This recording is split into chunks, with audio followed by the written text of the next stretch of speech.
국민의힘 김기현 원내대표의 기자간담회에 대한 팩트체크 브리핑을 진행하도록 하겠습니다.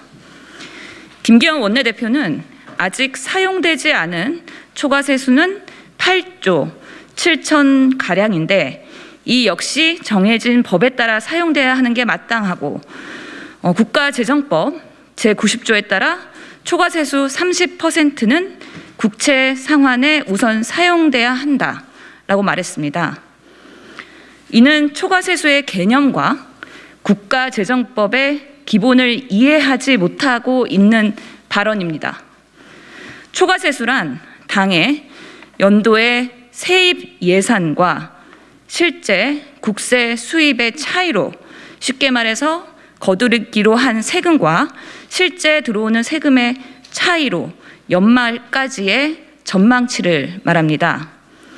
언론인 여러분들이 잘 아시다시피 그동안 기재부가 지난번 추경 이후 초과세수가 10조 원대라고 발표하다가 저희와 논쟁 끝에 어제 19조 원으로 전망한다고 공식 보도 자료를 발표했음에도 불구하고 국민의힘은 초과세수 전망치를 파악하지 못하고 기자간담회를 한 것입니다.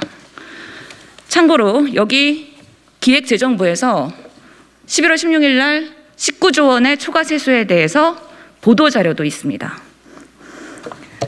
또한 김기현 원내대표가 언급한 국가재정법 90조는 초과세수가 아닌 세계 잉여금에 관한 조항입니다.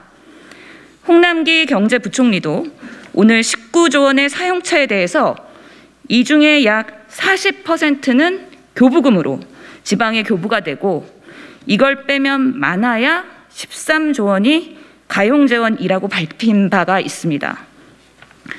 국가재정법상 세계 잉여금은 한 해 결산한 금액을 먼저 교부세법에 따라서 지방에 40% 정산을 하고 그 남은 금액을 공적 자금 상관 기금의 30%를 출연을 하고 또 남은 금액을 채무 상환의 30% 사용하는 것입니다.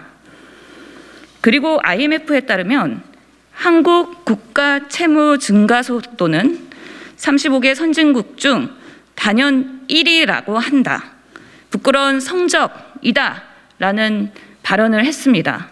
이는 명백히 IMF 자료를 보지 않고 발언한 것으로 보입니다. IMF 자료는 26년까지 부채 증가 전망치를 발표한 것으로 21년 대비 26년 증가폭이 선진국보다 높다는 분석인데 실제 IMF 보고서의 26년 전망치로도 우리나라의 국가 채무 비율이 66.7%로 선진국의 118.6%의 절반 수준인 것입니다. 또한 김기현 원내대표는 부자 감세 안 하겠다며 종부세 외 납부 유예 하나, 국세 징수법에 따른 납세 유예 요건도 맞지 않아 현행법상 가능하지 않은 정도가 아니다. 아예 불법이다. 우리 당은 그 법적 책임을 반드시 묻고 고발 조치할 것. 구상권 청구는 물론 구상권 청구에 따라 개인적으로 배상해야 할 책무까지 수반될 것이라고 말했습니다. 하지만 이는 전혀 사실과 다릅니다.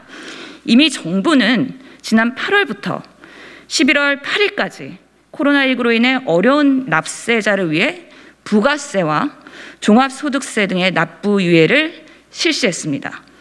그동안도 세정지원 차원에서 국세 징수법에 따라 해오던 조치입니다. 이미 기재부가 8월에 소상공인 지원을 위해 납부 유예를 발표했고요. 국세청과 관세청이 국세 징수법 등 관련법에 따라 납부 유예 조치를 실시했으니 국세청 홈페이지에서 보도자료를 확인하면 쉽게 알 수가 있습니다. 그 보도자료를 저희가 갖고 왔습니다. 10월 부가가치세 그리고 11월 종합소득세 납부 유예에 대한 보도자료입니다. 참고로 종부세를 납부 유예하겠다고 발언한 적은 저희는 없습니다. 끝으로 5차례 걸쳐 무려 55조의 재난지원금을 투입했다고 하는데 자당 대선 후보인 윤석열 후보 당선되고 100일 안에 50조를 쏟아붓겠다고 말했다는 점, 이를 지적을 먼저 하고 싶습니다. 이상입니다.